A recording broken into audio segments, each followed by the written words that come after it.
Hello, everybody. Welcome. Before we get started, actually forgot to tell you, Will. I will tell you that because of I'm having some back issues, I'm on a lot of medication right now.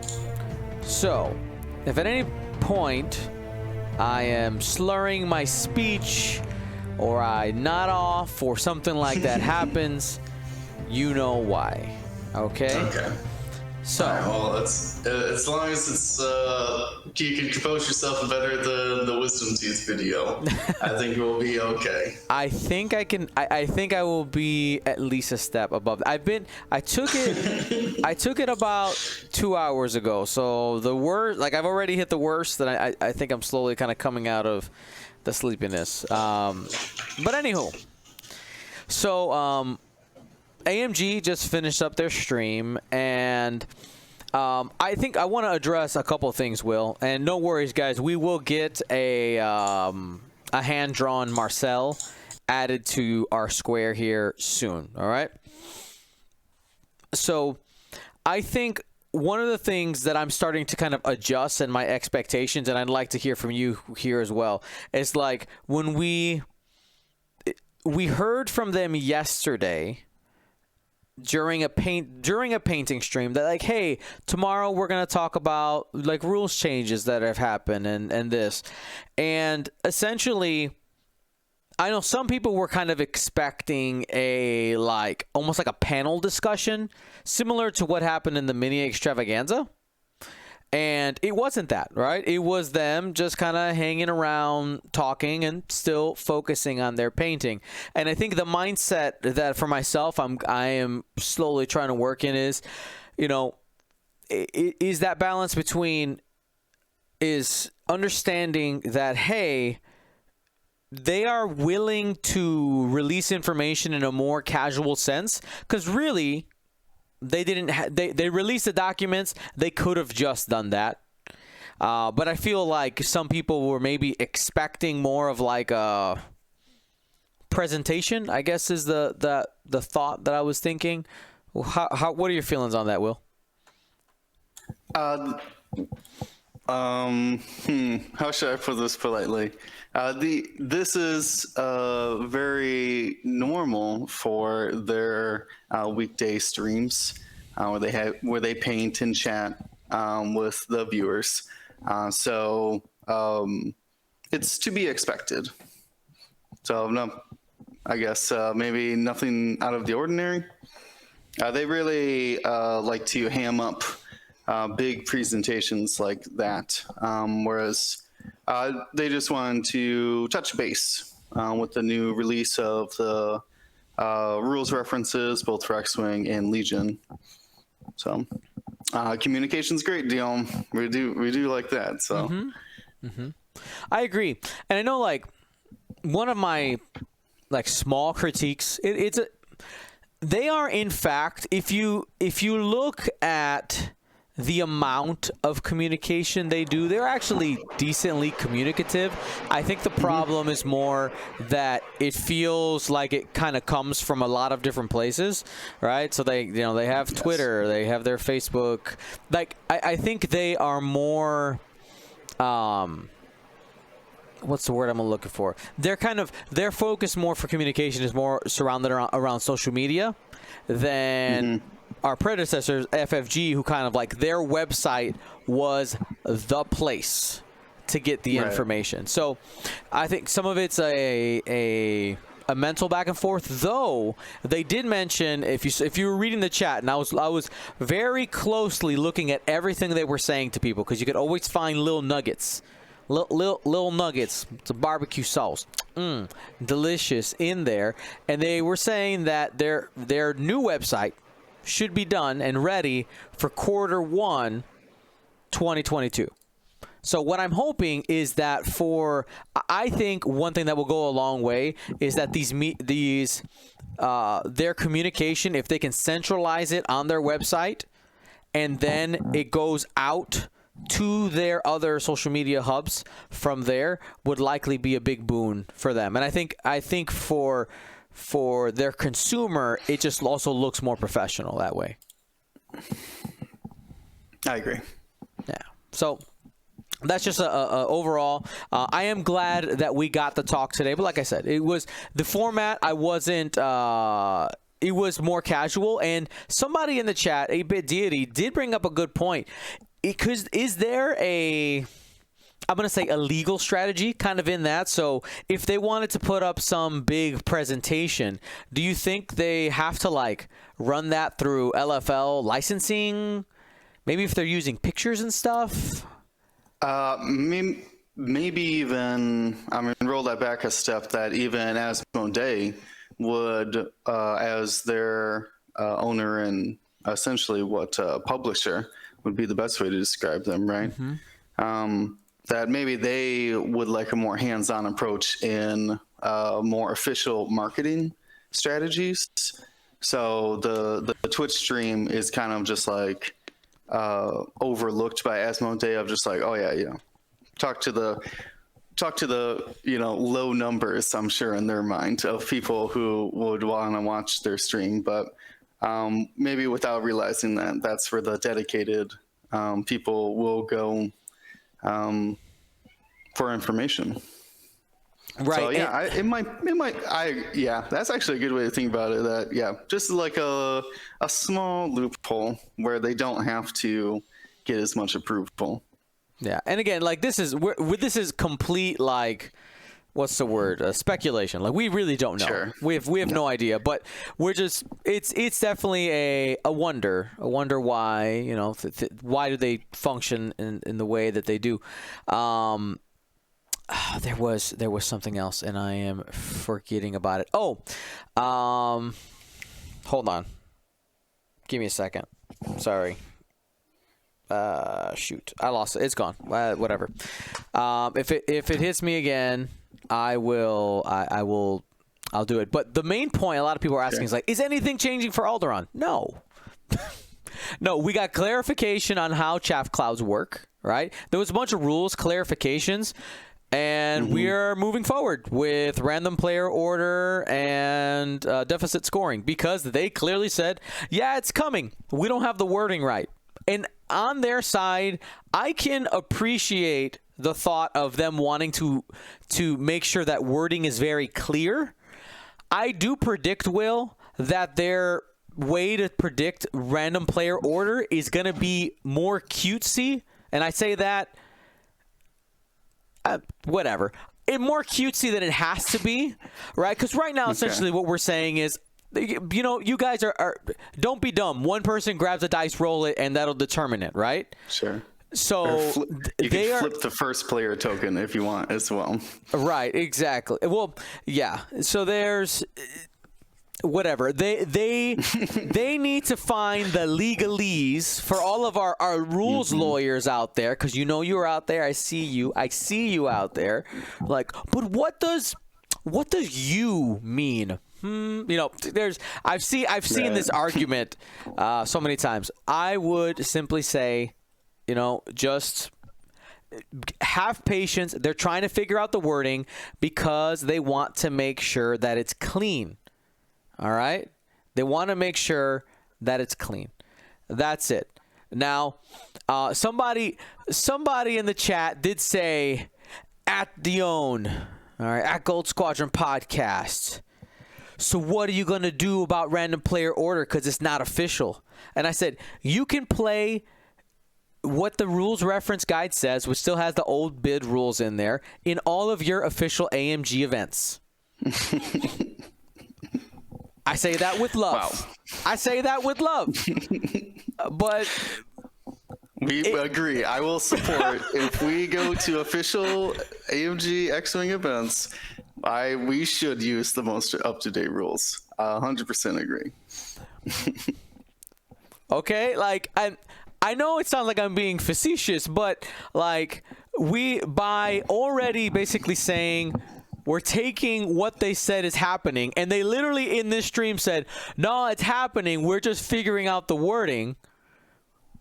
We are #WeAreData. And guys, can let's unveil something. They literally talked about looking at tournament data. They talked about tournament data. Tell me about all these AMG of tournament data they got. I did hear they uttered the words, Dion. I was like Pee-wee's Playhouse, where they said the word of the day when I heard it. So they know. They know. So that anybody who's dissenting about my decision to go forward with the random player order and the deficit scoring, I'm sorry. You don't have to participate. I want you to, because the change is coming anyway. They're just figuring out the wording, and I could understand where where some of the wording on that is going to be difficult, because you do have to physically decide how you want to word this. My way is very simplified, but I don't have to, I don't have to deal with rules lawyers, because I'll just look at them and say, don't be stupid, okay? Just flip the coin, roll the die, and go, okay? Once it's printed, that's like the word. And they got to get that clean. So, and you know what? I'm going to be watching tomorrow to see how they do it. Right? Like, we're gonna check it out. So, yeah. Are you going to use the gas cloud change? Yes or no? Yeah, of course. Why wouldn't we? That's yup. Gas clouds. Yeet. Goodbye. Goodbye. Evade to blank. And again, like what I'm going to call the actual rules changes that happen in this. Yes, we're going to do. Okay. Those are the most up-to-date information that we have about those. Chaff clouds needed to be cleaned up. Yeah. So, and we're gonna get into those in a minute. Gas cloud change. Yep. Gas clouds no longer give you an blank to evade conversion. They still do everything else they used to do, but that part is gone. Cool. Not enough, Dion. What's it again? Not enough change. Should have guaranteed the strain. Guaranteed strain. You know what? Hashtag consequences. I would have been behind that. I would have been behind that. And let's take a second and talk about. And again, we'll get into the actual we'll open up the rules reference and scroll through for you guys and do all that in a minute. But I want to talk a little bit about their philosophy.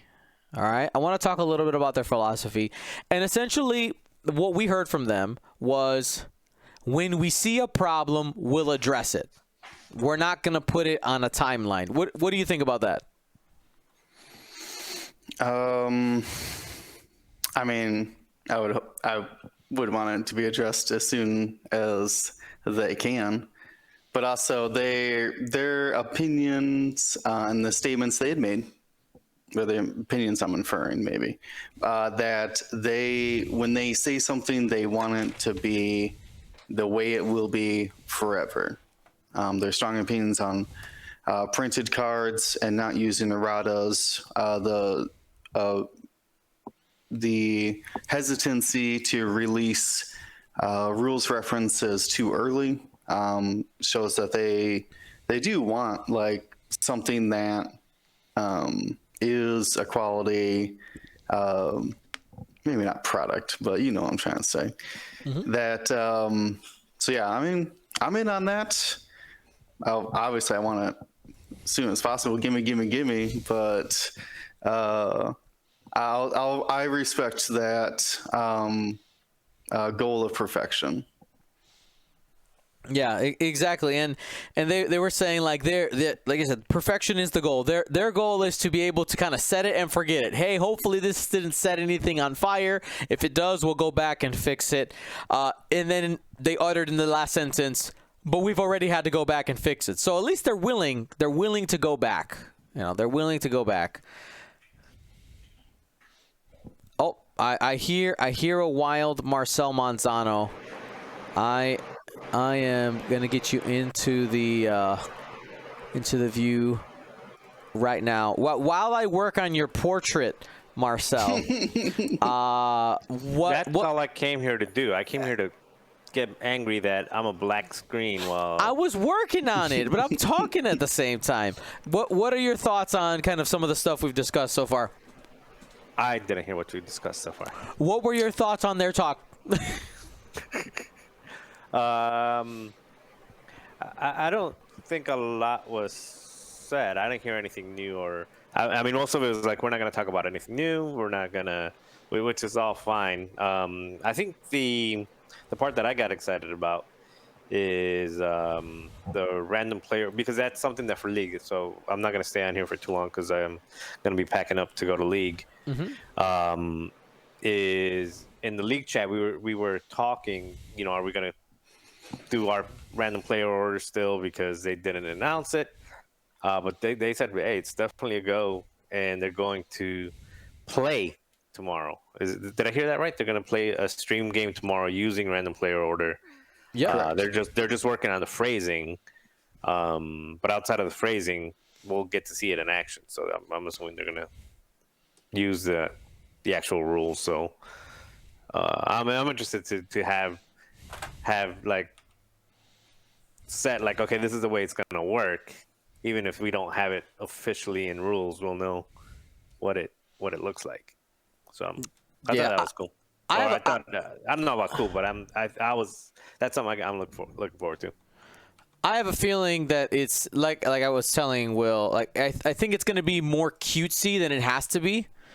Like roll 3 dice and crits count for this many and hit, like, I have a feeling it's going to be something like that, but that's to simplify it, to not be like, oh, you manipulate it. You know how people can get, like, just they're trying to make it so that it's my guess that both players participate in the randomizing of first player order. Does that make sense? The opposite of just one person rolling a die and deciding it. Mm-hmm. Interesting. Exactly. Like, I don't know how you would do that. Said what? I think it would be interesting. I missed it because I didn't hear what. No, they didn't see anything. They didn't say. That's my guess. That's my guess is that it's going to look something like that, where it will, it'll be decided by some type of like die roll or something. But it's basically what we're doing now. Yeah, but my thought is like that both players have to participate. Like there'll be like a roll off, essentially, right? But anyway, that's a possibility. Let's talk about facts. All right, let's talk about facts. I don't know who's faxing in 2021. You should be emailing something. I don't know. Of course. Now, can I talk about one of the? I'm working on a document right now where I'm kind of going with a fine-tooth comb. There's a lot of small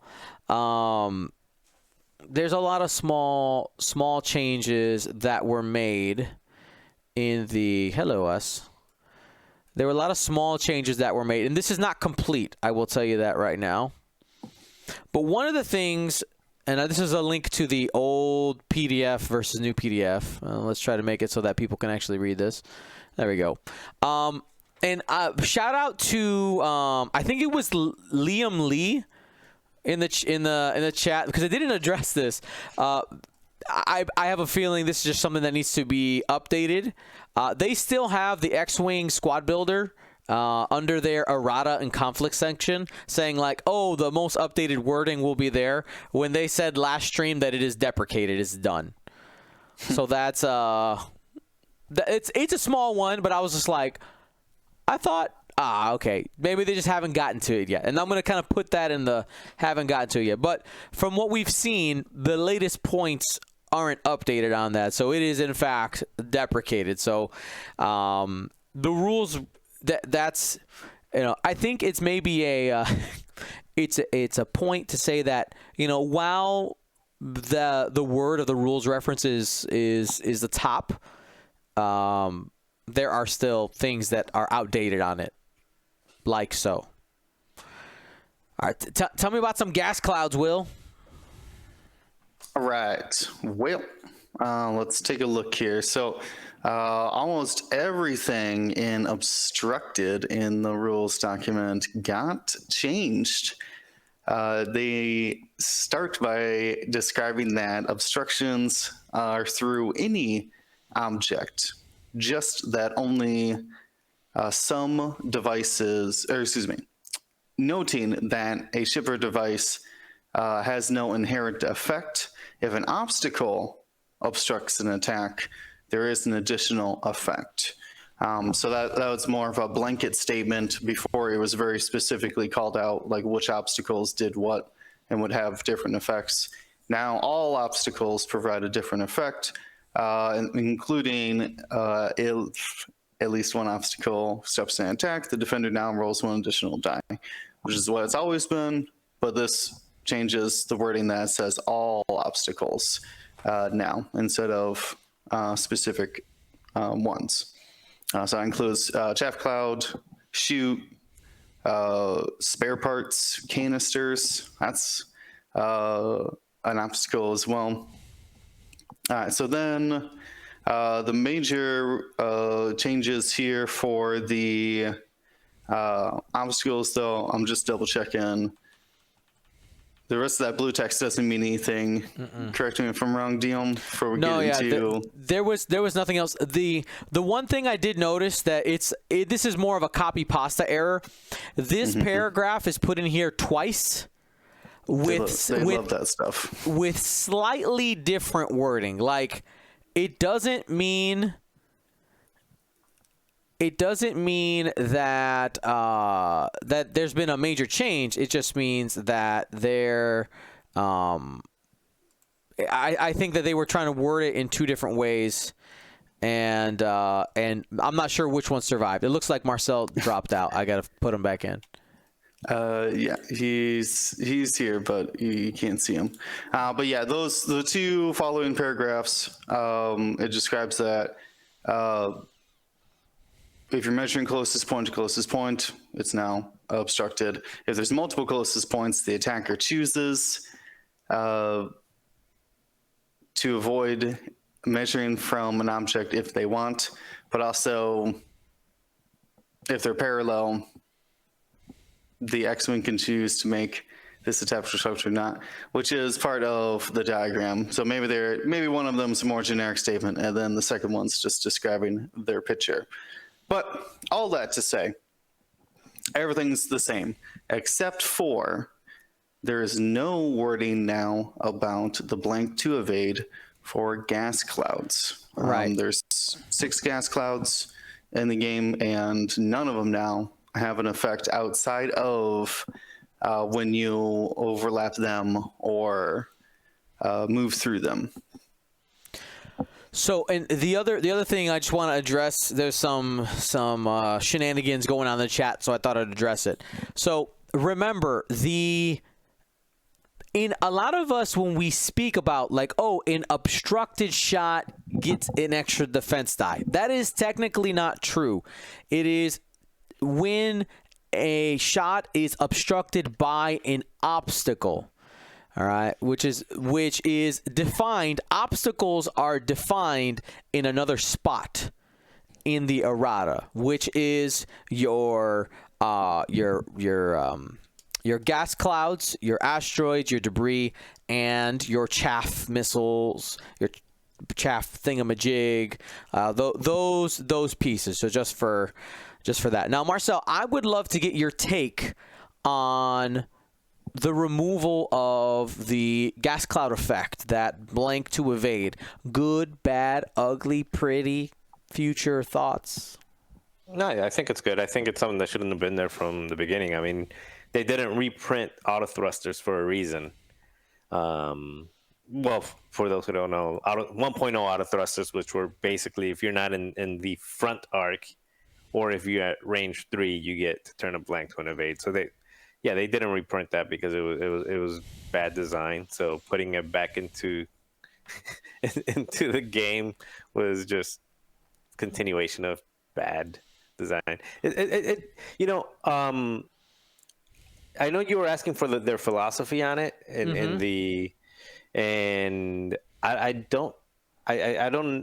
I think if it's like an interview type of scenario, they might give you like more in depth versus Yeah. the half paying attention and dealing with like 20 other questions at the same time. But yeah, I think it the ultra the nature of them makes people want to play that hide behind and live forever type of game that are those games that go to you win 23-0, you win 47 to 30 something, which are interesting puzzles, and there's but it encourages a lot of non-play, which is the same stuff that, if we're not being hypocritical, we're trying to push away from, saying like, oh, you shouldn't fortress in a corner, and you shouldn't just like do a one forward block that says, or one forward and then funky barrel roll with the Star Vipers. We're saying like, don't do that. Yet a lot of us that play those high initiative AC ships are doing the exact same thing. It's just we're hiding behind. Okay, it's like we're playing like one of those cover games. You go hide behind, you shoot, and then you go hide behind another obstacle and shoot, and you're basically almost invincible while you're back there. So I think it'll speed up the pace of the game. It'll encourage people not hiding so much. In the current environment, I think Dash is happy. He's like, oh, now I can one shot even more things. So stock ups on Dash for sure, and not just Dash. I think Dash, Han Solo, Trick Shot, because the way my version of 4 A-Wings that I'm flying right now, it's the same one that Kayla's flying, is Protons, Heroic, Advanced Optics, and Trick Shot, and on 3 of them, and then Merle. That Trick Shot just like got a lot better. Those 4 points, being able to not get a free evade, got that extra die for potentially somebody flies it. Think about it. When you fly through, I think the intent was when you fly through a gas cloud, it's same as Outrider, where you're going to miss the benefit of being behind the cloud because you're strained. So when you get shot, if you try to hide behind the gas cloud, it doesn't give you any damage, but it won't give you that benefit of additional dice for defense and no action. Mm-hmm. So I don't know. I like it. I think it's good. Aces are also, they don't need any help right now. I think, just I don't know where Ryan's picture went, but Ryan got a tiny bit happier with this change today, because his 6, 7, and 8 ship lists are like, okay, I feel a little better now. Like maybe I can shoot a couple aces hiding behind some clouds. Maybe. What do you think, Will, about the change? This is a step away from unkillable aces with guaranteed results. It is so dissatisfying to be like, oh, range 2 through a cloud. Well, they have a force and cloud protection, so you literally can't hit that ship. Is just not what I want to have in the game. I hoped that we were moving away from that what I call magic dice, where you just set down dice results, or my upgrades just say I get these dice results. So the change, I think, is for the best. I don't like that. Like obviously, like things like Nora adding an evade, or like an evade token, right? But those are containable, right? They're very specific things that you can manage. When it's an obstacle that I think Flumer said this as well, that you don't even pay for obstacles. Yep. Like they're free. They're free. 0 points to get a defensive upgrade in your squad. So that's yeah, not good. So I'm to his credit, he was saying a lot of smart things, a lot of things I agree with as well about gas clouds. So I think it's a move in the right direction. So the other thing that people want that I was bringing up in the chat during it, and they said we'll pass it down the chain because it might have been just like not a realization, and I'm glad that they at least appeased me by responding to me. We'll see what they do. But one of the things that I brought up recently, and this is going away a little bit from the rules reference, but it does address the stream, was I brought up the fact that there were a lot of stores and a lot of communities that missed out on the latest OP kit because it wasn't publicly announced. My understanding essentially is that it was sent, and I don't know what sent means, but it was sent to the distributors, who then the distributor let the stores know. And if the store, number one, was looking for that thing, or to be frank, cared about X-Wing, those two things, they may have ordered it. Right? But so for instance, like Pastimes, the Gold Squadron store, we don't got one of those kits. We're not going to get one because it wasn't announced at a time to do it. And my understanding is like even with the announcement, like it wasn't a very, it required a very fast turnaround. It required a very fast turnaround to get. It's a slippery slope because of AMG, AMG's distributor contracts. Mm-hmm. So AMG's distributor contracts are different than what FFG used to have, and I'm pretty sure are different than what AMG had at some point. So it used to be a little bit easier for people that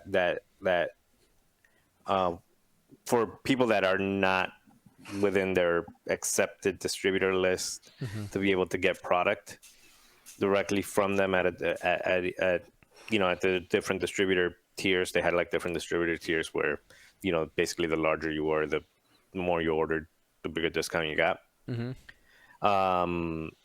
So they, as Modi changed that. So I don't think that AMG has the authority or the ability to be able to do that because that goes straight to the distributor network. Right. I think if you were to do it, you would have to offer it as a consumer product on their website.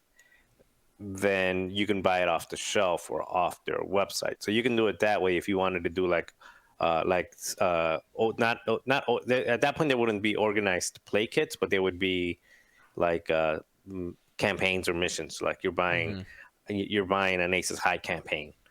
And it's an 8-player game, so you're selling that as a consumer kit at a consumer price. But then, the negative side there, then you're taking that business and that markup away from the store. So people are buying it and playing it, at the library, and so I think that's kind of one of those slippery ones because of distributor contracts, and like supporting the local store while at the same time trying to figure out how to create accessibility to the people that don't have that local store or whose local store doesn't support X-Wing in that way. Well, I don't think I'm not arguing that anybody should be able to buy them. What I'm arguing is like they got to let people know, because there are plenty of stores where a store employee is not actually in charge of running the X-Wing events. It's a guy, a person, a girl. It is someone who has become the de facto X-Wing person, and they usually say, hey, can you please order this for us? This new kit got announced. I think if they did something as simple as on their social media or their website, just release, hey, tell your stores that, the ordering window for this OP kit is opening in a couple of weeks. And like even something that like that would make, I think, a massive difference in the amount of participation. Because one of the things, right, businesses are data driven. If in their data they say, oh, hey, nobody in quotes, nobody ordered this OP kit, I guess people don't want it. Like, you're not actually getting your data, because if people don't know that it's coming or don't have the time, what are you supposed to do? So I guess I just want to see more time given to stores and more communication about those OP kits so that they actually get disseminated. Because I bet you they would get significantly more interest if that happened. Because I would hate for them to stop doing it because they have some false perception that people aren't interested in it. Yeah. So that's that. We can jump back to the rules reference, but that was my thought there. Alrighty. So I was trying to ask, they didn't get to it, but I was trying to ask them who their favorite pilot design and their favorite Legion character design are. Like, who's your favorite character, but not based on lore, based on like their ability.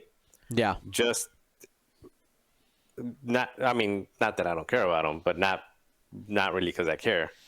I was just more interested to see, like, You want to get in their head, right? yeah, what their preferences are. Like, he favors more, like these really long worded wacky Zam types, or he favors these very simple, roll an extra, wedge type. Oh, when I shoot you, it's one less agility, like very direct. So didn't get the answer, but I thought that those type of questions might dig into a little bit into the psychology behind it. Yeah, I was trying to get them to tell me what their favorite faction was. I was not successful in my mission for the same reason. I was just trying to get into their head. Next time we should. Next time they're gonna do that, actually, which they're actually gonna do tomorrow. But next time we're gonna do that, you should organize. At least the people that are watching, just put out like, okay, these are the questions that, like, get an agreement of questions so that multiple people are asking the same question. You're still gonna get like all the people that ask something different, but strength in numbers. If we want to get to a few specific things, just ask the same thing. Yeah, I mean, yeah, that's a great idea. Though, pedestal for a second. Here's my soapbox. Okay, there was a couple of people being, in my opinion, hyper aggressive in the chat, and unnecessarily hyper aggressive in the chat. You're not gonna get positive feedback like that. Like, we've been critical of AMG, but like, it's different. It's different. I would say that the majority of people who are hanging out with us were probably disseminating their ideas and thoughts in a respectful manner. I think you should continue to do that. Yeah, I think we've conditioned them to do so on our own stream. So maybe they got to get more strict mods, or maybe it's not as big deal to them. I think it's also, it's like one of those things that are happening in Facebook and everywhere else where, one side is feeling one way, the other side is feeling the other way. Mm-hmm. So the louder this side screams, the louder this side screams. And so in the chat, when somebody gets very aggressive or very, even if it's not aggressive, but just like passive aggressive or very sarcastic, like, so why do you hate Sunterfell? Very loaded leading questions. Right. Then you get somebody else that goes more and more into oh, you guys are doing great, we love you. And then it says like, no, you guys suck. And no, oh, you guys are doing great. Yeah. Versus just getting, just having a conversation and ask. I think if there were more questions that, even those questions of things that you're upset about, like, hey, you said you were going to do this, like, where's this coming? Or is there any plan to do this? Like, just phrase it right. You'll get less of those other people that are just basically they're giving themselves the admin moderator badge, and they feel like their whole job is to say like, hey, stop being negative, because all these stop being negatives are just emphasizing the fact that there's negativity. So you're just adding more volume to whatever that negative comment was. So it's kind of a snowball. So I guess it's my way of saying like, chill. Yeah. Just chill. Agreed. Ask your question, chill. And on both ends of it. You don't need to over defend them, and you don't need to dog everyone who has a bone to pick with them. And if you have a bone to pick, or if you want to be critical, do it in a respectful way. Right. And to answer the question in the chat, what did they say about random player order? That it's coming. Like, it's officially coming. GSP is going to continue doing what we've been doing, which is implementing it. I think you got Canaan on your mind. That's why you're saying it that way. I got medicine in my veins. My brain isn't functioning totally right now. I'm doing a good job of faking it. Okay, now here's the planning phase blue section here. We were debating whether or not this was already a thing, and it was not in the previous rules update. It may have been on the forum, but I do want to hit it. Will, you want to go ahead and read that out? Yeah, it clarifies that if a player forgets to set a dial for a ship during the planning phase, during its activation, the ship gains a stress, then performs a stress maneuver, which is a 2 white forward. So you're basically doing a 2 red forward if you forget your dials. A strict punishment, to say the least. Though not as strict as previous iterations, which was your opponent got to decide your maneuver. And I think I will take the stress and then 2 white forward over that any day. Yeah, exactly. But I just found it interesting that we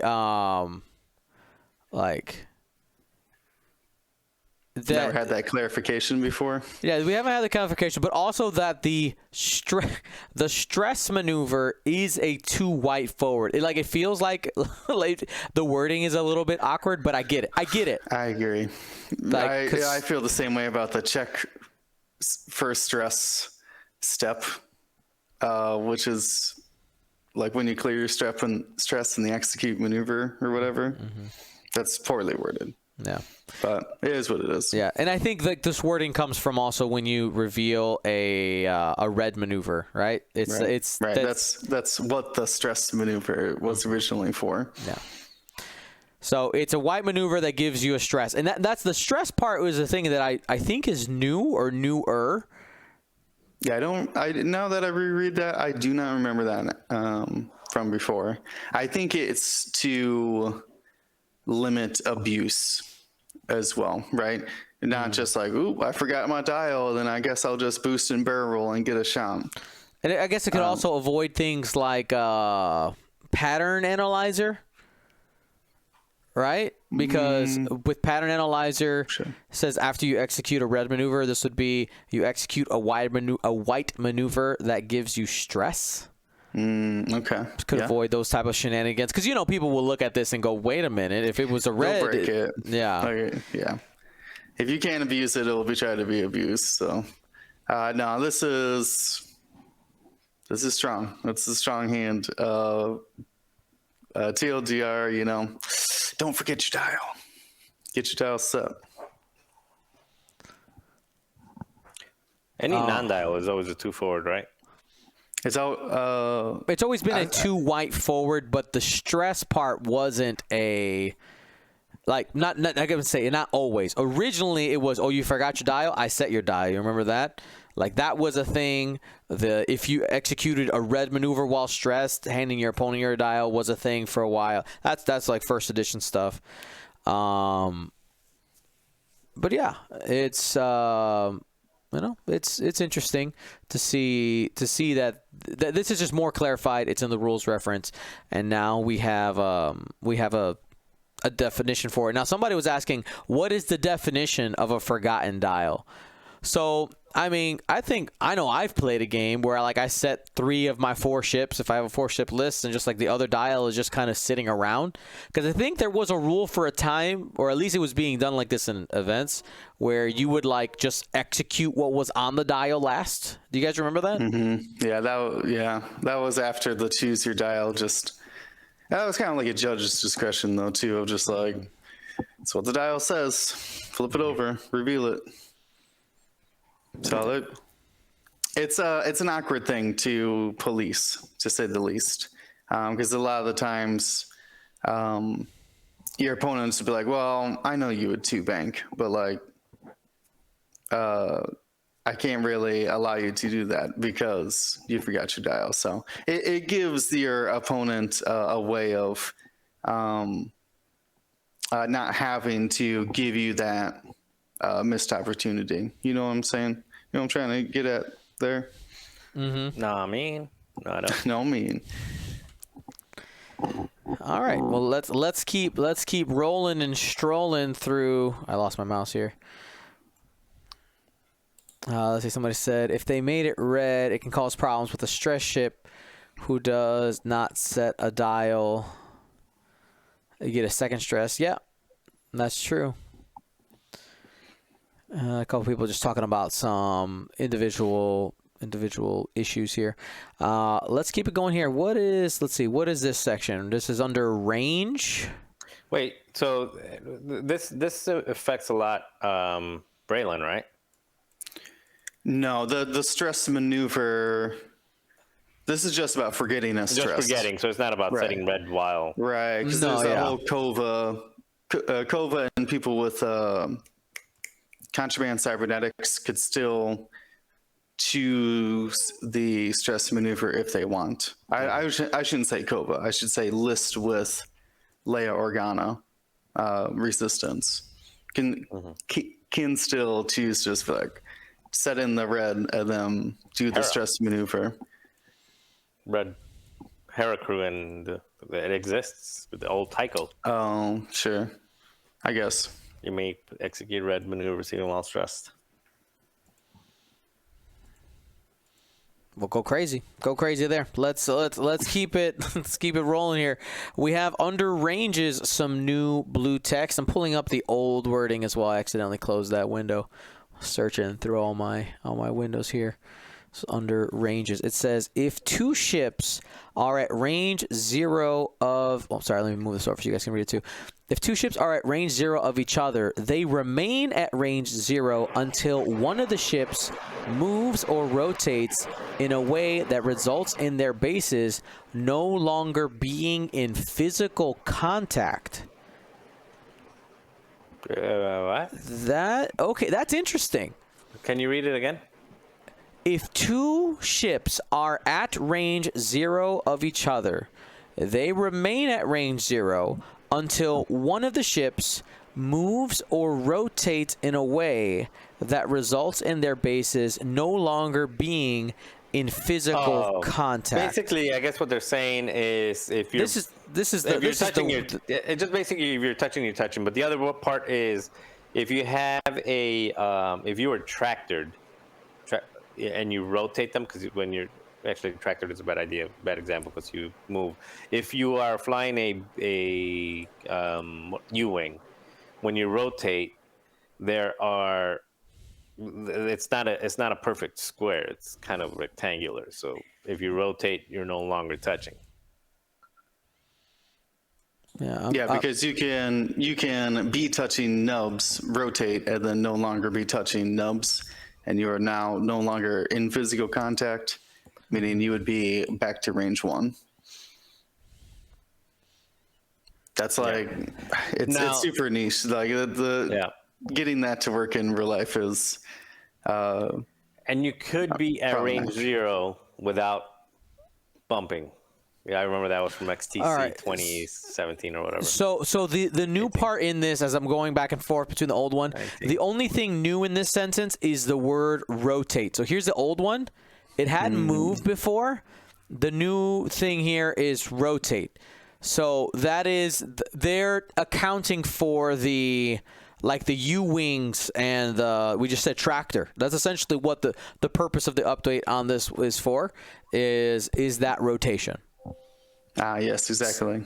So you can end up bumping. So from this wording now with the rotate, because this was always a question, you bump, let's say somebody, a U-wing with nubs to nubs, and now you rotate, and now you're no longer in contact because the nubs aren't touching anymore. You are now no longer at range 0. You are now at range 1.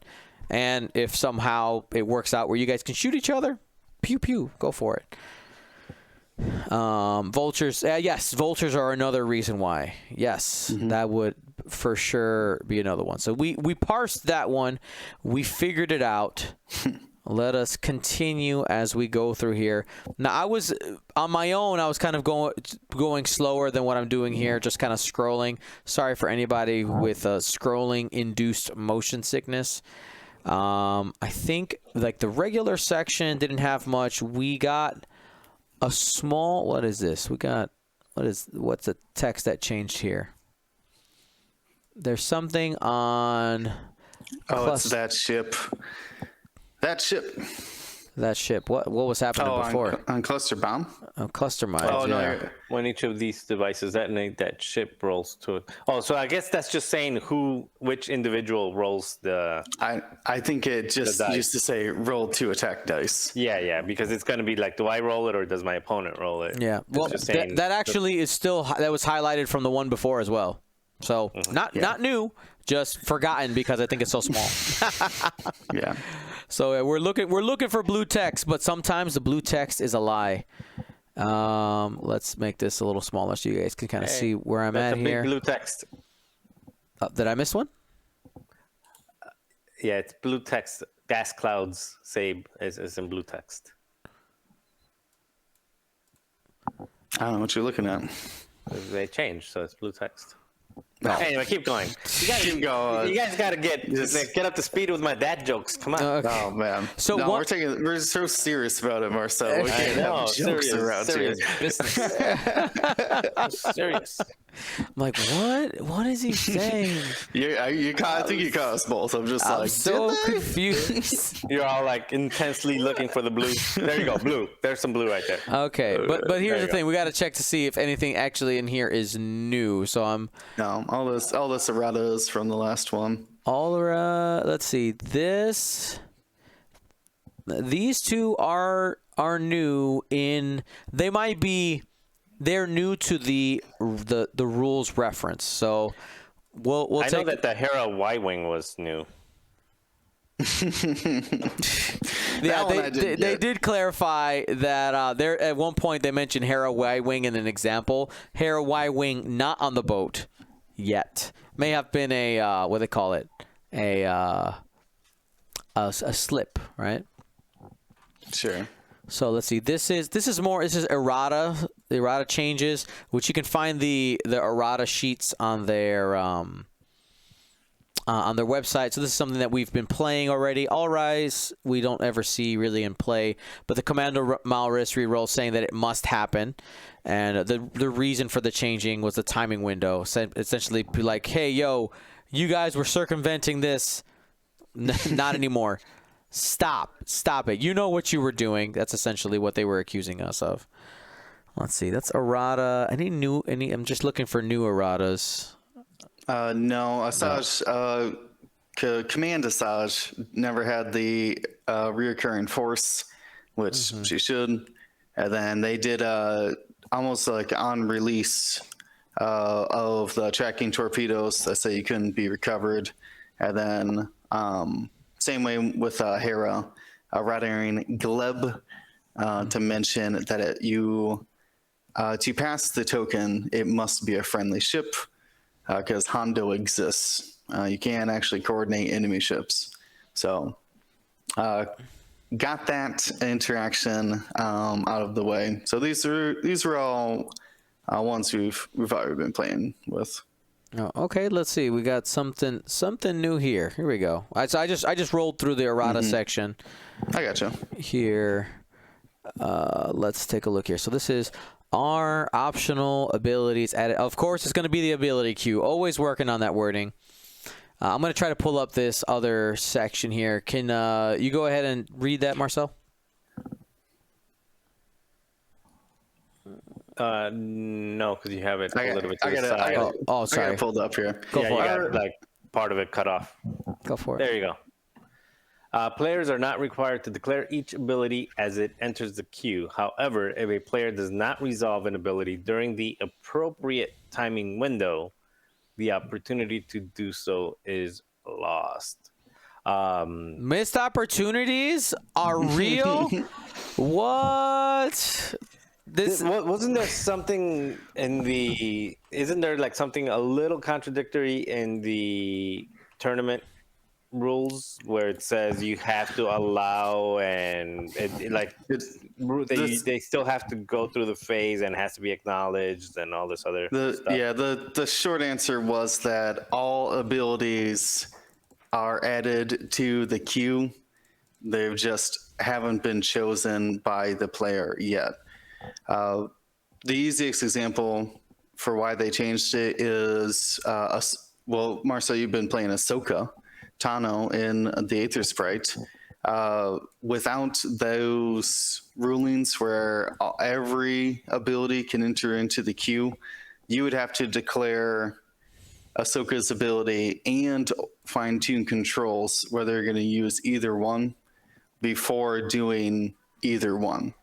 Now, because they're both added to the queue automatically, you can choose, well, I'm going to Ahsoka first, and then I'll decide if I'm actually going to trigger fine-tune controls. That's, like I said, the easiest way, the easiest description of, remember this is also a throwback. Remember when Dash, you had to announce his ability? you remember this, right? I do. My ability is on. My ability is on. Dash Rendar's ability. I will.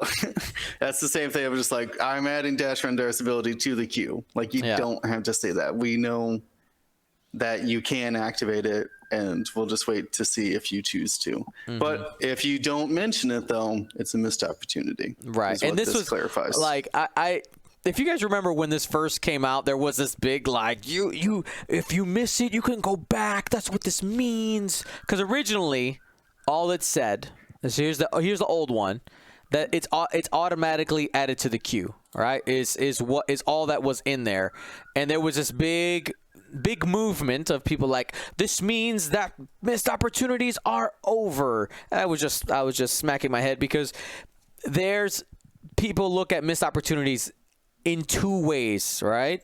Or maybe in three ways, right? But most people in that camp were looking at missed opportunities as being malicious, right? Mm-hmm. So obviously don't rush people through phases, but you're also not required to be like, hey, do you want to do this? You don't have to check with your opponent with every single one of their triggers. Like, that's not your job. If they don't resolve an ability, it's gone. Like, it takes away this whole weird thing. Now, obviously in casual games, and there's a lot of players like myself who will be like, hey, you forgot to do your action, or stuff like that.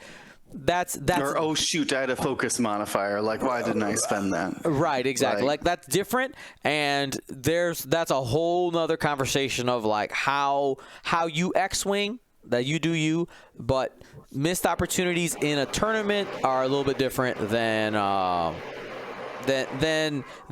that kind of social helping out. It's kind of a weird gray area, but yeah. So just missed opportunities. They never left, but it's clear now that they are a thing. Right there. All right. So that's resolved. Let's see, do we have any other nuggets here? There's one regarding Padme and Emperor Palpatine's interaction, which also should qualify for Darth Vader Defender as well. Basically, the answer to How does Emperor Palpatine modify dice is answered by the ship equipped with Emperor Palpatine crew is modifying that ship's second focus result and not that ship itself. So it gets around Padme's ability and it gets around Darth Vader Defender's force restriction. And I would tell you, like, that is a direct change because this was originally no. And now it is yes. Okay? So Palpatine is fully armed and operational to affect whoever they want. All right?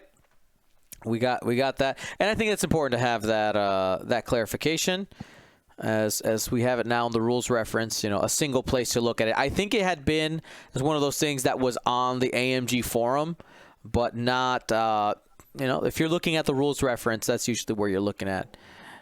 All right, and here we go. Let's talk about some chaff. So,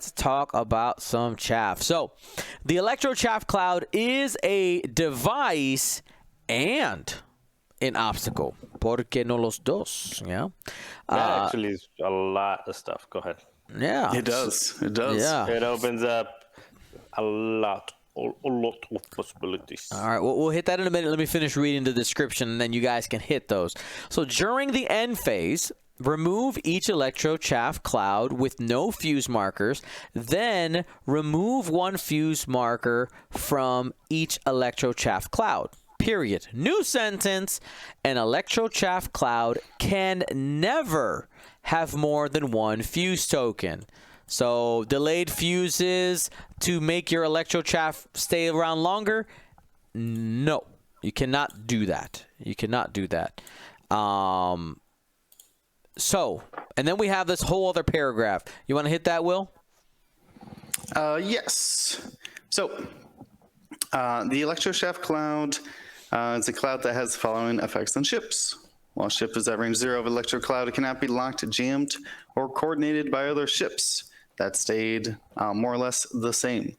While a ship executes a maneuver, if it moves through or overlaps an Electro Shaft Cloud, it executes its maneuver as normal, then gains one jam token and breaks all locks. Then it skips its perform action step this round.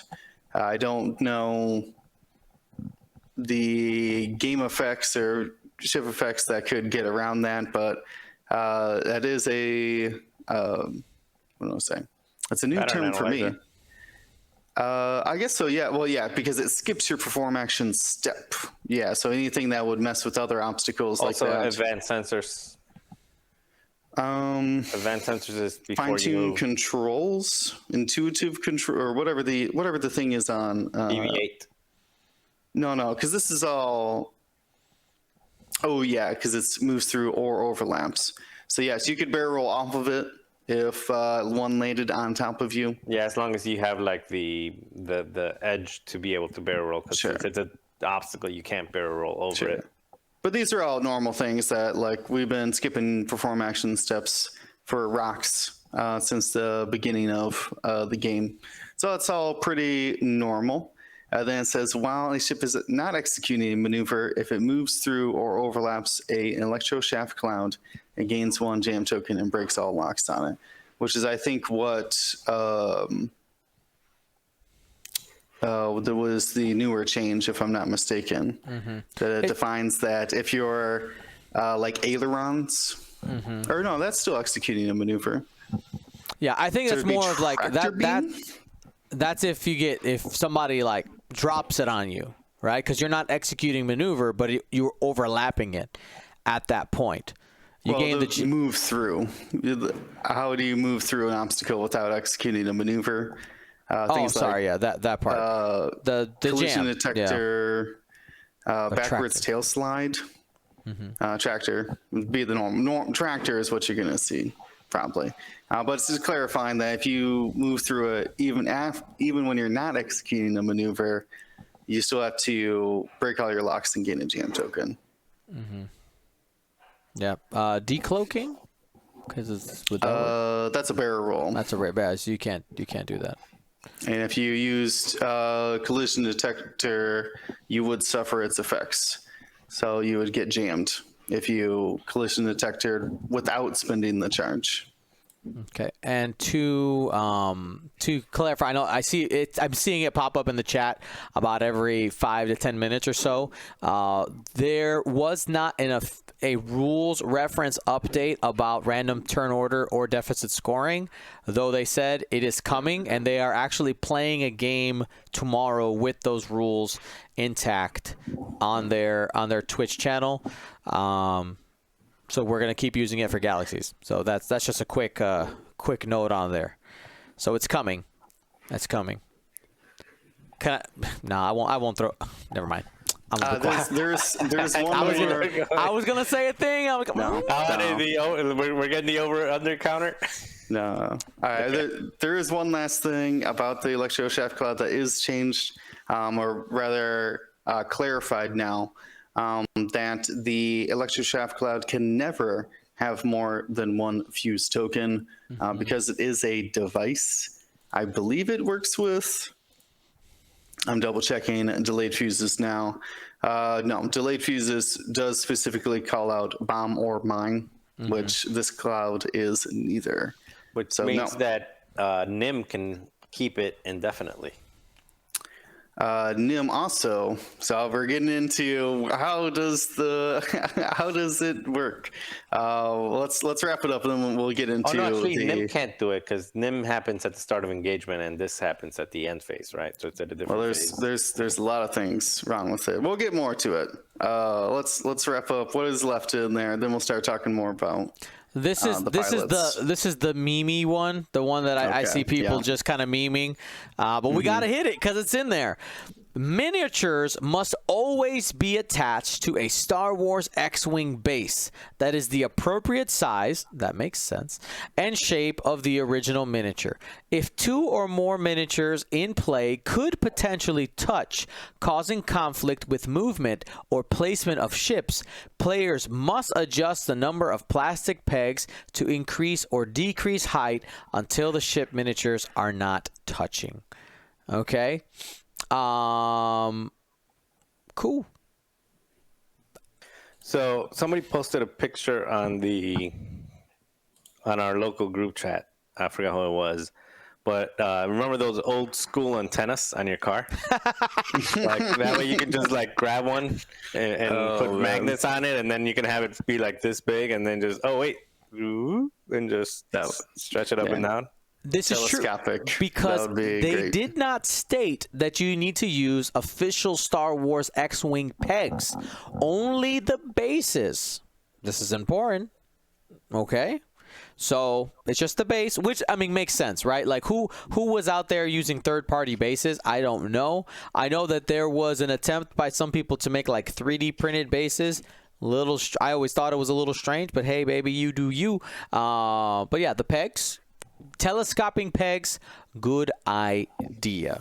Good idea. All right, Dylan. Before I know Marcel's chomping at the bit to talk more about the cloud changes and what it means for it to be a device. I do want to hit some things in chat before we move on too far. Blue Duck was talking about what does brakes locks on it mean? The situation where you have a token somehow, and you had a lock. So maybe you took a lock on a rock, someone coordinated you a focus, and then you ran into, and you had locks acquired onto you. If you hit the cloud, you're going to break all the locks assigned to your ship.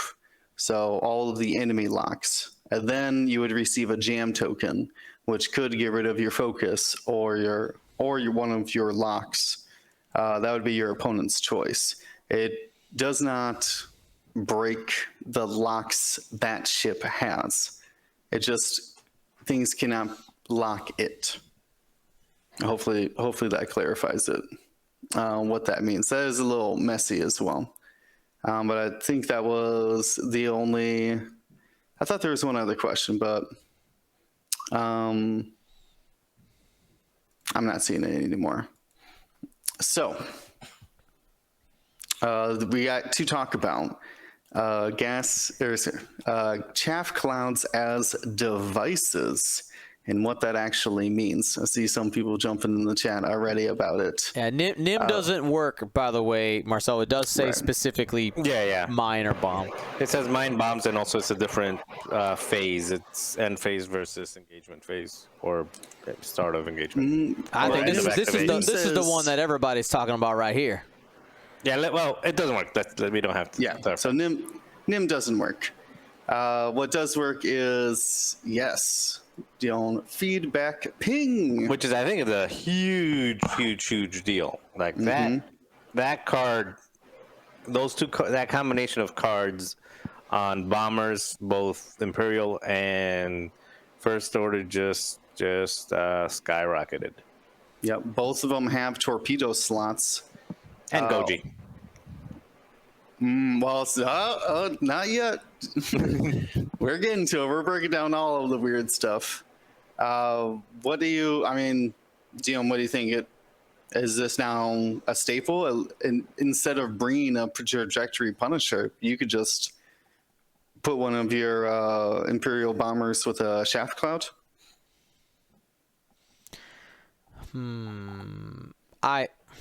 Ooh, You know what? We're all wrong. Gannon calling us out. I actually forgot about this. What is it? Daryl, actually, I saw it in our Discord. Daryl mentioned that the cloud does not have a painted side on it, just like the cargo chute. Cargo chutes are not friendly to me or you because they're an obstacle.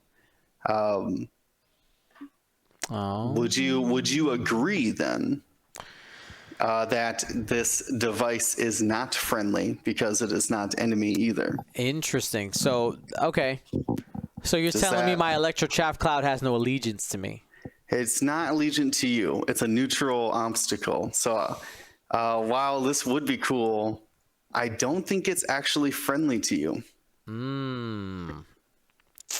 That is an interesting question. So I understand what Daryl is saying, because you have there's a mechanic built into the conversion kit into the newer release of bombs, where one side of the bomb has a white outline and one does. Actually, I'll grab one right now to show it off. Right. Well, to be fair, don't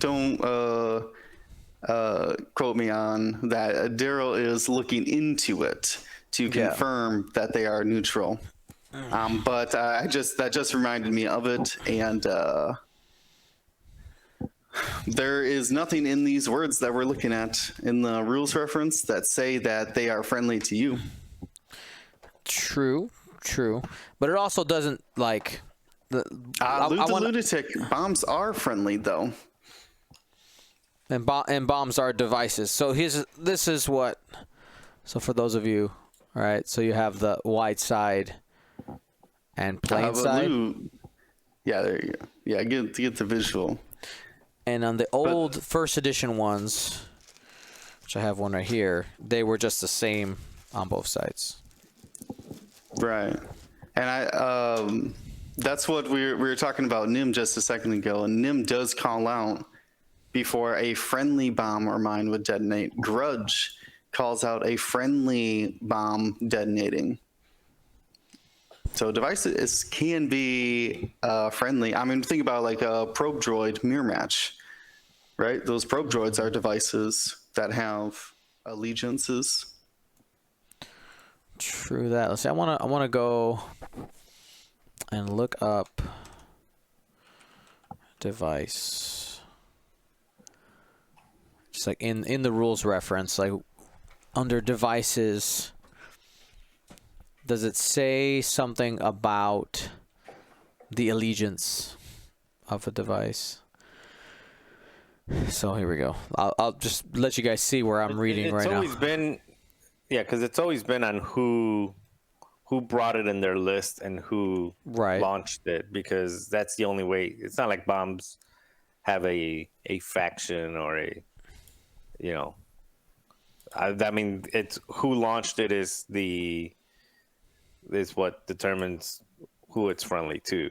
Because you can launch a bomb and still hurt yourself just as much as you hurt the opponent. So it's not impacting its effect, or it's not impacting its ability to hurt you. So does it say anything in device? Because I can read you friendly, which I think is just like on the next page or two.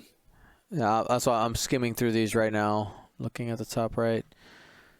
Most devices are associated upgrade cards. Lets the player spend. No, not there.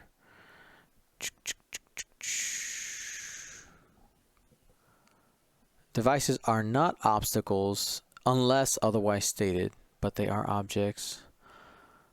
And that's something that was errated recently. I'm not seeing it here. So what you said it's under friendly? 2 pages down under friendly. It does name drop devices, kind of because it has to. We were just talking about NIM and whatnot.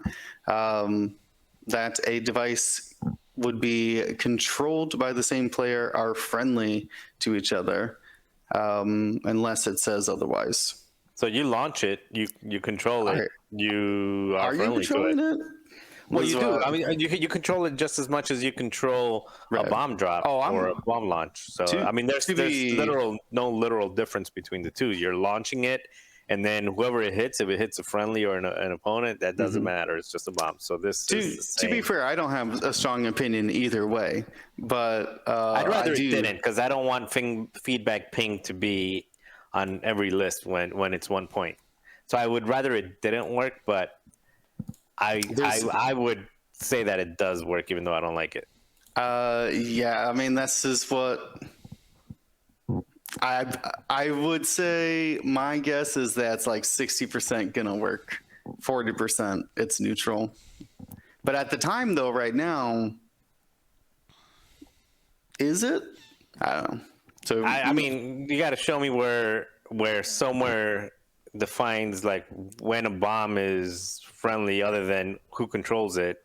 And I mean, you have even more to assume you have even more control over launching one of these chaff clouds, whatever chefs. You got more control over those because you determine where it goes than you do a bomb that you just drop at. Yeah. So one behind you. With this section, if I was, again, I am the tournament organizer of Galaxies, is ultimately going to end up being D's call for Alderaan.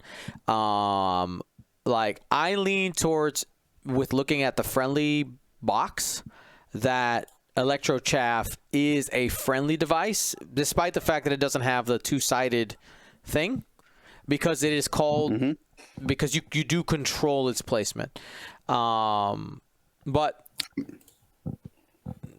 yeah, it's a little bit it's weird. It's a corner case. I think it mostly has to do with the design of the Chaff Cloud, which is sure, that it was never intended to be owned by a person. Yeah. So we'll find out. That'll be in the next errata. I'm sure Glover is driving home right now, going like, "Damn it! Dang it! Darn it!" I didn't catch that in the last week or two. Yeah. But this is why we have judges. They'll pour it over. Yeah. Like I said, I want to believe that it's still friendly, but there is caution yourselves for the time being that might be ruled differently. Yeah. But I want to talk about where we know it works, Guillaume, which is in Deathfire. Deathfire had always had a strange wording. He's a TIE bomber that says after you're destroyed, before you're removed, you may perform an attack and drop or launch one device. Sadly, he didn't ever have a device to launch. And then I got fooled into thinking he could launch an obstacle called Electro Chaff Cloud. But now I believe he can launch it. Deathfire confirmed. Deathfire meta, Alderaan, the Galactic Championship 2021. It's happening. That's true. you guys try to think of any that I might not be covering, but another one might be Iman Azamin. Iman Azamin can drop a device using different templates, but then again, it says drop. So now Iman doesn't affect launching Well, devices. here's another one. How about the gunner? The gunner that allows you to use a template, one template higher or lower. You're talking skilled bombardier. Yeah, skilled bombardier. There's no 4, so you can actually. It's right. 3 banks and 4 forward. Can it be 5 forward?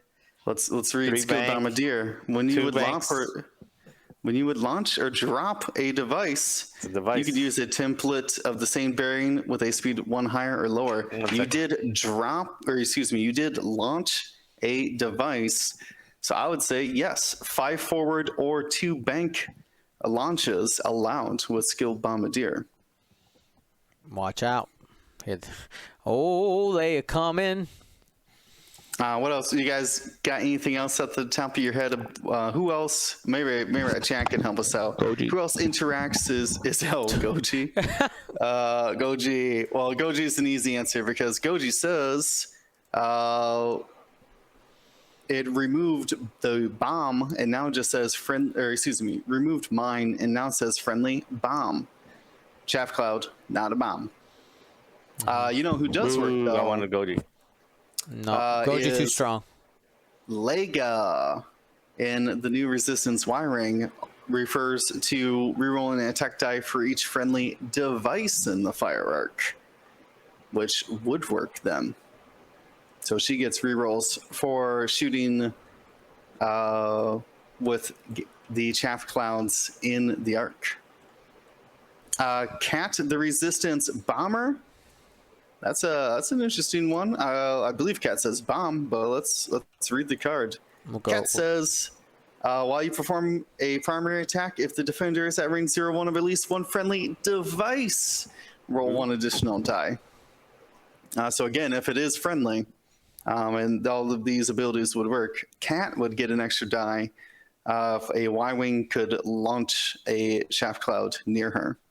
Yeah, that actually makes it really good because now you can be pointing 2 different ways and use trajectory simulator in one way and then have somebody else put a different one up there as well. Yeah, I mean, Cat could still just be like, what do I say, fuse a trajectory seismic as well. Oh, here's a good one, Dion. Yeah, now we're getting into the bombers. Edon. If you have not dropped or launched a device this round, you may drop 1 device. So, what is the condition to be able to use the? You have to have a bomb and a missile. Bomb and missile, which these things don't naturally have. They don't have missiles yet. So no Eden. What else are we missing here? Paige talks about devices. Yeah, but oh wait. No, you can't put Page Gunner on a Y-Wing, a resistance one anyways. So that doesn't work. Also, she asks about dropping devices, which you can't drop the chute. There's got to be more. Who else is doing weird stuff with bombers? I think they were talking about the Page crew. Okay. So now, the only thing that here let's go to Yasby. Let's go to Yasby, and I know they have a card searching thingamajig, card searching engine. So we'll go ahead and bring it up here. We'll go to card browser if you're not familiar with it, and it'll search the text right here. So we'll search device. All right, so let's see what says device in the name. So we got, we'll move this over so you guys can see it.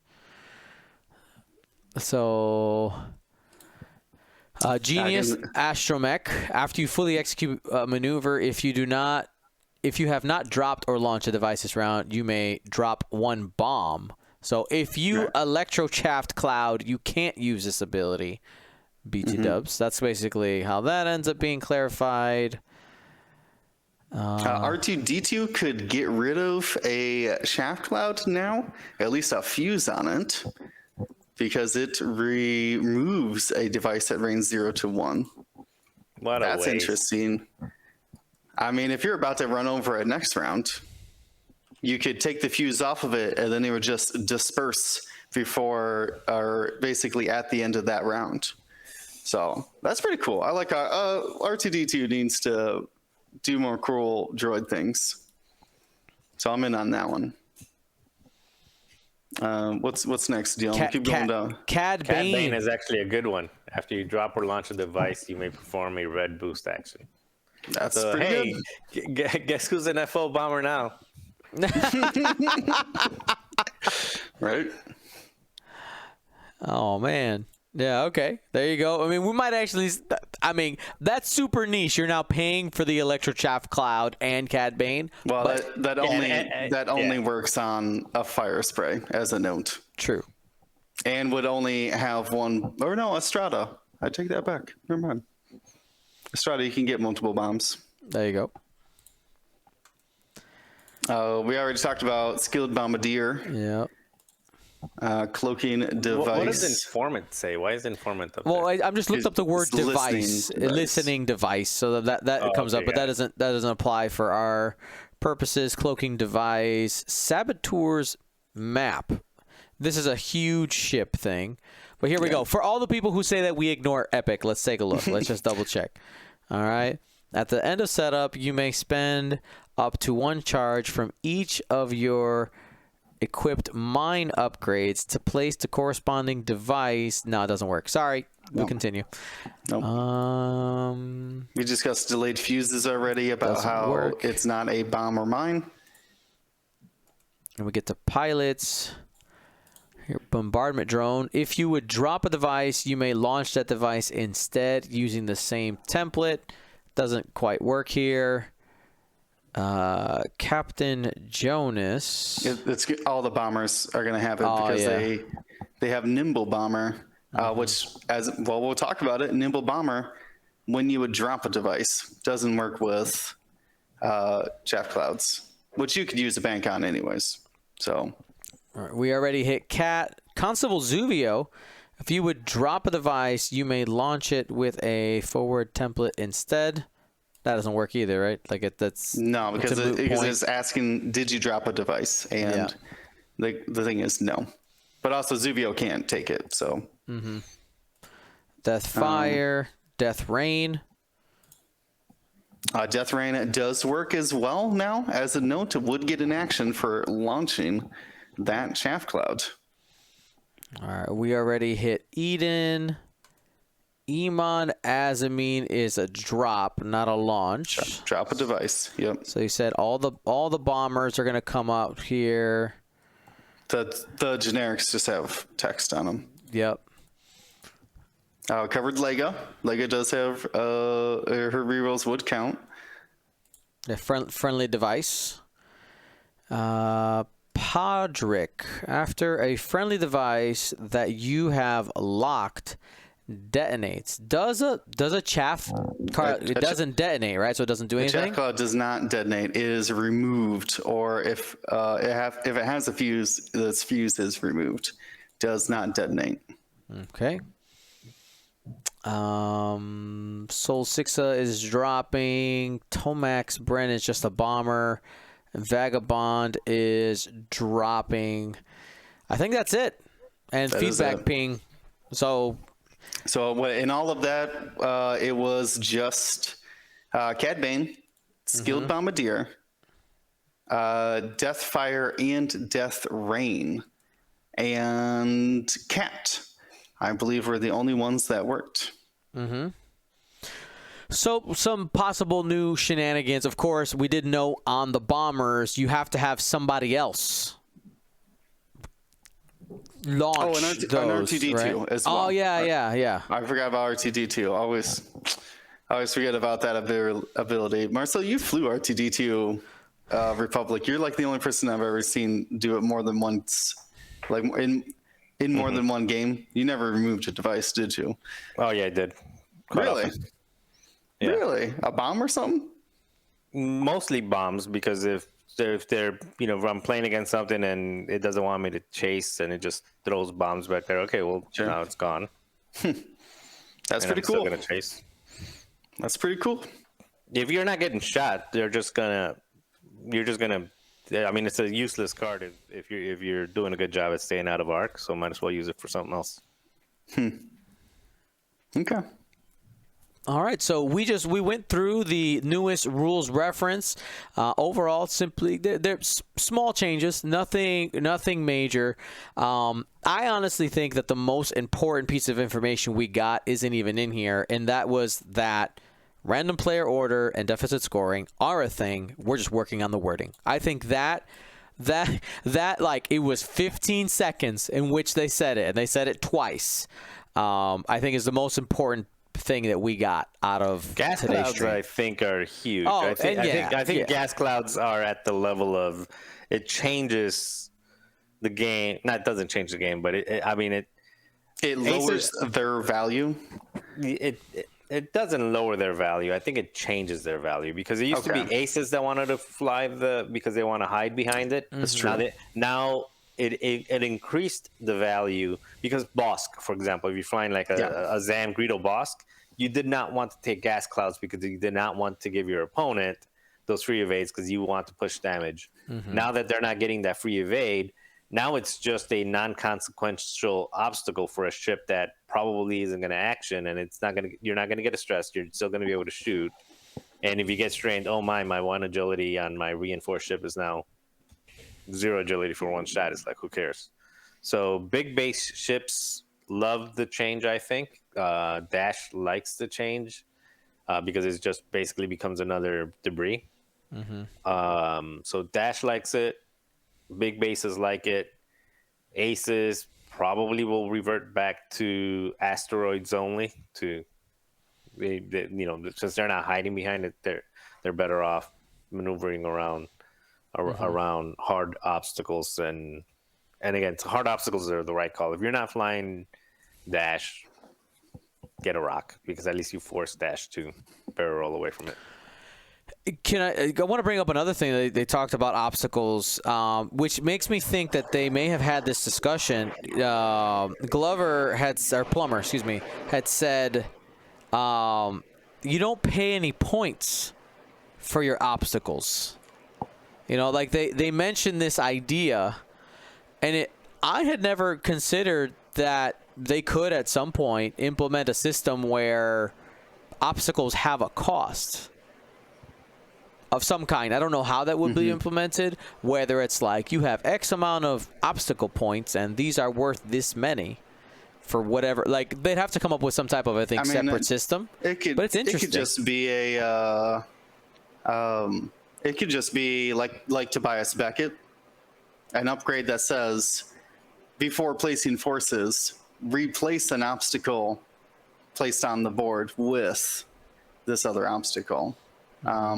Or it could be if we ever move towards objectives and things, you might want to be like, well, I'm going to take the relay station and then 2 gas clouds for whatever reason. Oh, can we say total? Sorry, I just remember this. Can we say totally wrecked to buoys? Buoys. Like people would just place them inside of. Oh yeah, inside that's right. of. They always had gas cloud protection. 4 days of free evade. Oh, okay, got it. I was not following you for a second. I got it. I got you now. You can't just willy nilly throw your buoys out anymore, knowing that they'll have 4 dice and the evade token essentially. If you want to break it down like that. So they should go down in price then, right? No, because they're still going to get obstruction because they're inside of the thing. Yeah, feedback ping. Yeah. But it's just. But yeah, now you just take the largest obstacles for. I mean, you would do that if you could manage it with probe droids as well. Probe droid would always go and get the lock and then just scurry to the closest gas cloud or obstacle. Leave me alone. Love it. All right. So, I mean, is there anything else we want to cover? Anything else on your mind about today's stream? Tomorrow they're going to be live again. Oh, and they're going to play a game of I- X-Wing? I'm actually pretty interested to see what this game of X-Wing looks like. They had teased the new ships, whatever that means. I know what that means, but I assume it's Resistance, Y-wings, and the First Order pack. Yeah, I did ask like, hey, can we see the Gauntlet model? And they said they didn't have it. So Right. don't expect to see the Gauntlet on the table. They said that their samples are coming in November. I think the only other thing, Dion, that I did get them to answer when I asked them, should we be playing with random initiative order? And their response was very much, yeah, do what you want. If you like this is very much your game. Like, Yeah. do what you want to do. It definitely was a you do you, baby. I mean, I know that there's holdouts still that are still clutching the rules reference, and all of it's in wording. But I think we should be prepping for the future, which Agreed. is a good thing. Yeah, I was gonna mention it earlier. It's like I get it, but at the same time I don't get it. Or if you know the change is coming, they said it once, they said it twice, they said it today. It's coming. We're working on the wording because apparently in places there people have actively run tournaments that have just said no, like actively said no, we're not doing random player order, and no, like they've called it out, like no, we're not doing these things. I just find it interesting when we the concepts aren't complicated, right? Like they're basic concepts. Let the past die. Yeah, it is strange because I believe, not to take anything away from what we've been doing here at Gold Squadron, but the largest single online event, which was, I believe, still the Jank Tank, which was like something ridiculous, like 500 players or something like that, right? That had, turns out, random player order because they couldn't factor in like a bid system, right? When you were receiving a random list, yet no complaints about that. So I find it interesting. I do understand though on the other side, like if you're a judge for an event, that you don't want to make up rules, right? So I see both ways, but and this might be a podcast topic for Monday. Sure. But I'd be interested because both you, Dion, and Will have sat through 2 tournaments in random player order, so you've gotten like the viewing experience from it. I've participated in those 2 plus the store championship. Dion, you participated in the store championship. So we've got 3, 2 online and 1 in-person experiences from random player order. So just and like my opinion, and it won't be long. Like I said, we want to talk about it Monday, we could, but just my opinion, it's been more fun. For me personally, like I feel like I've had more fun even when I lose the bid. I lose the bid, but it's like by luck. So it takes the pressure off. It takes that feels bad off. Like it takes that match against Ali at XTC away where I bid 189 and he comes in with 186. like oh, or or in some other cases where you come in at 197 and somebody came in at 196. That's a feel bad. That's like, oh, I could have done something about it. Now it's like, whatever. It's the you move first, you move second. Well, that's the other thing is that what you're describing is that feeling of I never had a chance because my opponent outbid me, right? Now your list does have a chance to move after or fight these other similar lists, and it forces you to consider you may not so You may not, right? you may not, so be prepared. Which is probably good. Like things we've seen, like Supernatural Kylo, Slave One, Boba Fett, like ships that, I mean, to an extent, Advanced Sensors, Hera, relied just so much on moving second that they were willing to pay an extra 20 points or so to have that privilege, and it's a clear thing to me in X-Wing. If somebody's willing to pay 10% of their list to do something, it's probably too good. And there is one opinion I got to call out, okay? I saw someone on our Discord say the following.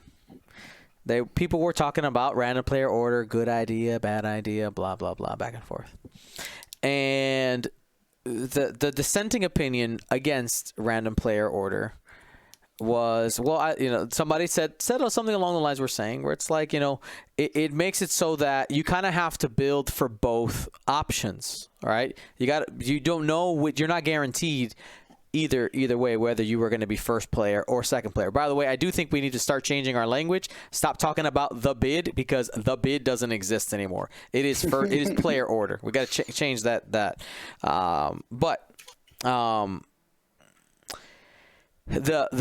response was, quote, or you could learn how to play X-Wing, end quote.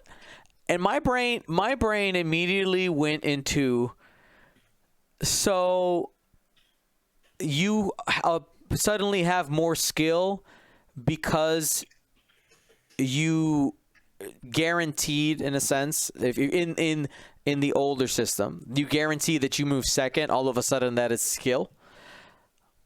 Like that is an opinion I think that is incorrect and strange. Is what I look at that is. I would I mean, it is equal to the idea of just roll better. It's it's interesting.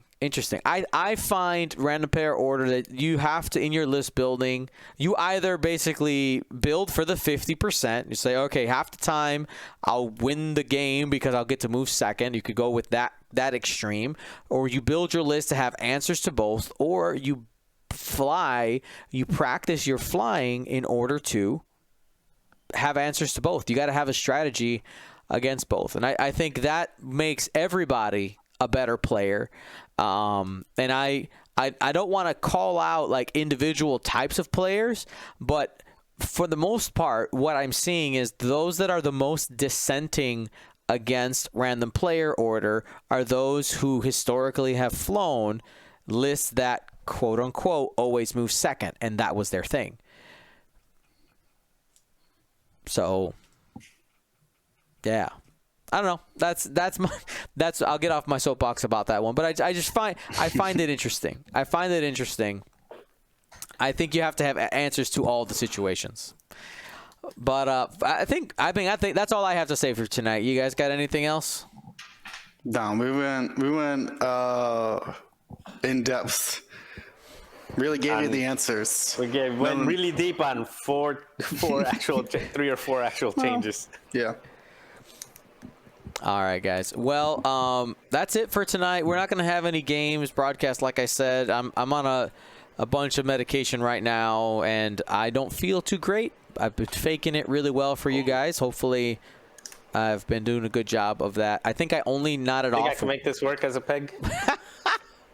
Get some super glue. You can make it work. All right. I don't know if that's an officially licensed model at the end of it, though. I don't know. I can make it work. Keep going. No, you're good. You're good. But yeah, so hopefully you guys enjoyed today's show. We'll be live on Saturday with some more X-Wing action here. Some exploring some different list building, some different ideas. I know on Friday I have my a team tournament game. That should be fun. And I'm also right after this, I'm going to be working on our Galaxy's prize sheet, revealing the finalized token design for those focus tokens that are being given out. I actually tweaked the design just a bit, showing off the template design, and also giving you a better look at the top 32 Galaxy's medal. Because swag is beautiful. It's been sitting behind me for months. It's been sitting right there. But if you guys hadn't seen it up close and personal, you get to see what people are duking it out for at the Battle for Alderaan, the Galactic Championship, happening November 6th and 7th. And remember, if you're playing in it or not playing in it and you earned an invite, please let me know so I know what to do. Thank you. Love your faces. Talk to you later. Be smart. Be safe. Gold Squadron out. Back scratcher.